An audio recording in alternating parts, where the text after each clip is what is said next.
Hvað sæti lendu? 16. Það bara venju. Þið verið 15.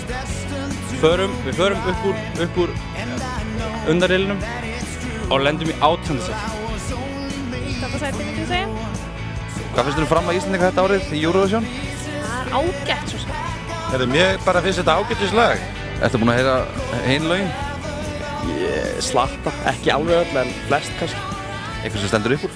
Já, lagið frá Rúmeníu með César vinur mínum. Syngur í falsettu allt lagið. Dánað með hann? Já, hann er flottur. Ertu búinn að hlusta eitthvað á önnur lög? Já, ég held ég kjósi Danmörk allavega í ár. Það er mjög gott lag. Ætlar að halda partí?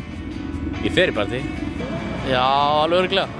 Fer alltaf með nokkur fjölskyldum á út á land, svona Eurovision partí smá. Það er mjög fínt. Já, auðvitað. Það er alltaf gaman. En þú fylgist núna með keppninni sem verður haldin í Malmö, eða ekki? Ég ger það allir. Ja, ég heiti Piotr Zakrzewski hér frá Pólandi og ég elska Eyþór. Í hvað sæti lendir Eyþór, Ingi? Mér finnst hann ætlar að vera fyrst.